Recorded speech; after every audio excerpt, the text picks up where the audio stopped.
Buenas tardes. Ciertamente para postular al Congreso uno lleva ciertas propuestas hacia esa ágora tan importante como es el Congreso de la República. Un año y tanto, es poco tiempo, pero además, es importante, ¿no? Por la propia, digamos, necesidad de la población de tener buenos candidatos. ¿Qué ofrece Paul Ibáñez en este nuevo Congreso? Bueno, Paul Ibáñez, teniendo en cuenta que es solamente un año y 3 meses, o sea 15 meses que vamos a legislar y hay una agenda ya comprometida, hay que tener en cuenta que primero se va a ver la reforma judicial, la reforma electoral, y en ese sentido nosotros en cuanto a la reforma judicial no solamente se trata de elegir a los jueces del Tribunal Constitucional, de la Junta Nacional de Justicia, sino que también estamos exigiendo una nueva ley orgánica del Poder Judicial, de tal manera que los jueces supremos y los fiscales supremos sean de carrera y por concurso, no como ahora que se eligen de manera política. También en la ley orgánica tiene que establecerse una fiscalización para las sentencias judiciales. Si nosotros sabemos que los abogados, los fiscales, los jueces conocen el derecho, entonces ¿cómo puede haber tantas sentencias injustas, ilegales y generalmente a favor de los corruptos y en contra del pueblo? Eso no puede ser. Cuando esos jueces, esos fiscales permiten que salgan los delincuentes, las bandas criminales, los violadores, deben ser sancionados y deben ser separados del Ministerio Público o del Poder Judicial en su caso. Y también necesita una reforma de carcelería y una reforma de la policía, porque la policía se han vuelto secretarios del fiscal y ya no hacen investigación, no persiguen el delito y no investigan científicamente el delito. Ciertamente candidato, el sistema de justicia está venido a menos, ¿no? Pero si un poco hablamos, en el derecho se llama eso la pirámide de Kelsen. Si hablamos de la Constitución, si la Constitución tiene ciertas falencias y hay posibilidades, y algunos grupos de izquierda sobre todo están tratando, quieren modificar la Constitución y principalmente en el tema en el capítulo económico. El capítulo económico dice que la sociedad, el régimen económico es un régimen social de mercado. ¿Usted piensa que se debe cambiar el capítulo económico? ¿Piensa que se debe modificar, como usted bien lo ha dicho, las leyes orgánicas para que el Perú camine como tal? Miren, en principio, en el Perú, en la China y en la Conchinchina, la Constitución son documentos, son cartas generales de la nación que defiende principios. Por ejemplo, la libertad, por ejemplo, el derecho a la persona, ¿no? La propiedad. La propiedad. La propia justicia. La justicia.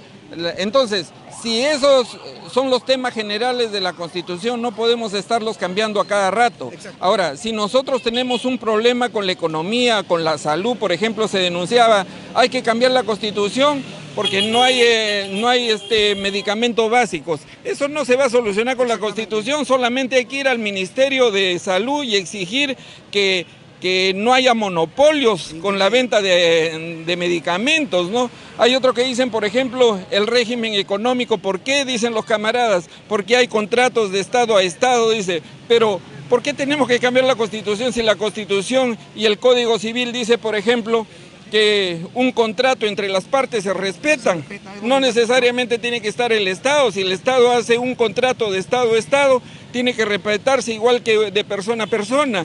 Eso no necesita ser variado. Lo que pasa sí es que nos quieren traficar con esta modificación de la Constitución, postulados comunistas o izquierdistas, o también, yo les puedo decir, por ejemplo, ¿acaso la economía de Rusia y China han seguido siendo de izquierda? No, han virado al capitalismo y hay contratos con el capitalismo. Y los que se han quedado en el pasado son, por ejemplo, Venezuela, Cuba o Bolivia, miren cómo están. Lo que le llamábamos antes países élites, ¿no? Claro, en el capitalismo también se ha variado. Nosotros tenemos algo de capitalismo, por eso que tenemos subvenciones, eso se llama, ha variado al estado de bienestar, donde, por ejemplo, los capitalistas dicen, para acallar un poco al pueblo hay que darle beneficios, pero ahí viene Pensión 65, los clubes de madre, vaso de leche y esas cosas, ¿no? Pero en países más desarrollados ya en la economía capitalista como Europa del Este o Países Bajos,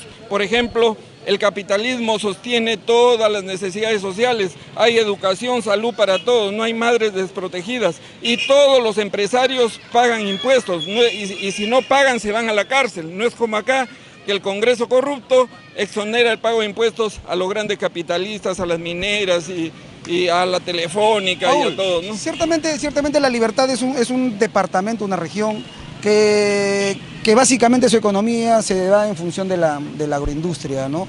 Y para el caso del norte de Trujillo, llámese Ascope, hay un tema en ese sentido muy emblemático, el Chavimochi.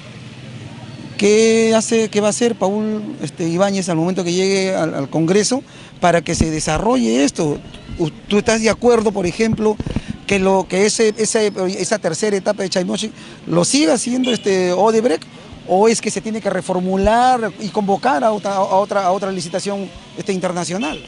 En principio, el gran constructor de la costa peruana para que haga agroindustrias y trabajo y empleo para el Perú fue Belaúnde Terry. Fernando Belaúnde Terry tenía dentro de sus programas de gobierno ese teñir de un manto verde los arenales, y eso lo hizo porque hacía vuelos en avioneta por acá mismo, por Trujillo, La Libertad, Moche, Virú, y veía las grandes obras preincas de irrigación. Ajá. Entonces, teñir de verde los arenales es un programa de acción popular, y la justicia agraria, esas dos cosas son bandera de lucha de acción popular. Entonces construyó las grandes agrícolas y las grandes obras de irrigación, desde Majes, desde Gaito Ciego. Miren, que lo ha hecho hasta en forma de palana, Gaito Ciego, ¿no? Entonces las grandes irrigaciones son de Fernando Belaúnde Terry, pero no ha dicho exploten a las clases trabajadoras, a los agricultores. Miren, la agroindustria en La Libertad tiene 126.000 trabajadores, pero todos explotados en una ley oprobiosa que se dictó el año 1999 con Fujimori, lo aprobó Toledo, y el 2006 Alan García lo ratificó en medio del Tratado de Libre Comercio con Estados Unidos. Por eso es que es tan dañina para los trabajadores. Se gana menos del mínimo legal y todos los beneficios están incluidos dentro de esa remuneración. Es de explotación porque trabajan más de 12, 14 horas. Entonces, esa ley sí debe ser derogada y nosotros vamos a hacer que esa ley sea derogada. ¿Tú te estás refiriendo, Paul, al tema del régimen agrario? A la ley de promoción agraria. Pero además, por ejemplo, en el Valle Jequetepeque que tú me mencionas, de Pacasmayo hasta Chepén, ellos son productores de arroz. No necesariamente están en el régimen agrario porque ahí están solamente las agroexportadoras. Ellos lo que necesitan es que el Estado no les haga una competencia desleal. Es decir, que importen, por ejemplo, arroz de China, o en la Sierra de La Libertad que importen papa también, haciéndoles bajar sus precios y muchas veces ocasionándoles pérdidas a los agricultores de La Libertad. Voy a ser un poco abogado del diablo. Okay. ¿Qué pasa si se deroga este régimen agrario, esa ley de régimen agrario, y producto de eso que se convertiría en una justificación para que se eliminen los TLC con Estados Unidos y otros países más? ¿Qué tendría que hacer el Estado peruano si es que se da ese caso? Bueno, si se derogara la ley agraria, no creo que se derogue el Tratado de Libre Comercio con Estados Unidos, porque eso sí se podría poner en riesgo, porque es una condicionante, tú lo has dicho, ha sido una condicionante para que se pueda aprobar. No, lo que se trata es de promover una sola ley en el sector público y una sola ley en el sector privado. Exacto. Pero con mayores beneficios para los trabajadores, tanto públicos que también ganan menos de 1.000 soles, y también como los privados, como los agrarios, por ejemplo, que tienen que tener todos sus derechos, sus beneficios. Por ejemplo, tienen 15 días de vacaciones, deben tener 30, tienen que tener 30 días de vacaciones, tienen que tener su CTS 2 veces al año y pagárseles de acuerdo a su trabajo, y cuando trabajan más de las 8 horas, debe pagársele las horas extras, no simplemente exigirle a ese trabajador que trabaje 14 horas y pagársele, digamos, como si fuera un solo jornal. Y encima, cuando ese trabajador que no tiene estabilidad laboral ya se ha cansado y sus fuerzas ya no dan, se les bota como cualquier cosa. Eso no es humano y no es justicia social tampoco. Por último, para ir concluyendo, ¿no? Tú te has referido a Fernando Belaúnde Terry, a quien varias veces he escuchado, por lo menos en la televisión, y algunos mensajes por allá en Lima. Es importante digamos, una buena ley de partidos políticos, ¿no? Si los partidos políticos no se fortalecen, vamos a tener políticos como los que ya se fueron y como los que van a entrar. Porque ya es estadístico, la mayoría de congresistas que entran van a tener un trabajo muy deficiente. Y eso no le podemos negar. Sí. Entonces, ¿no cree usted que se tiene que impulsar o se tiene que fortalecer la ley de partidos políticos para que sean los partidos políticos los que nos entreguen unos buenos candidatos, ¿no? Con conocimiento? Exactamente. Así es. Que no suceda lo que está sucediendo en otros partidos. Sí.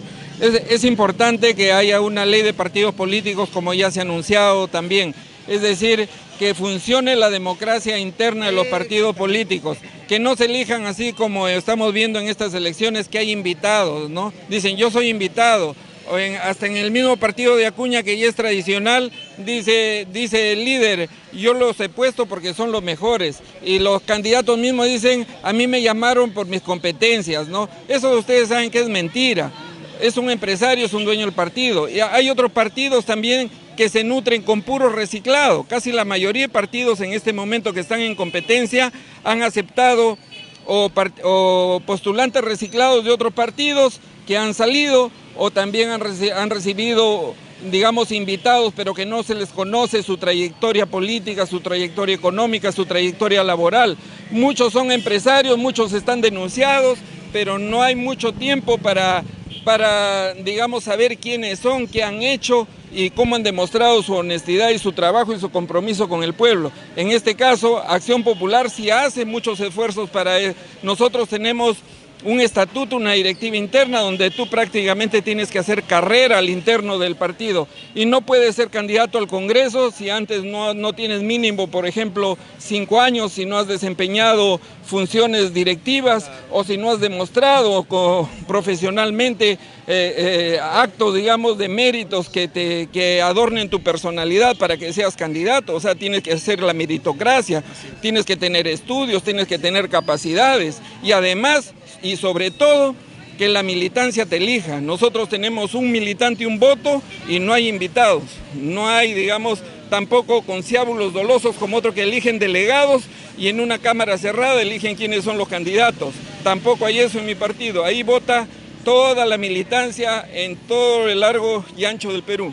¿Qué tenemos que marcar y qué tenemos que escribir este domingo 26, Paul?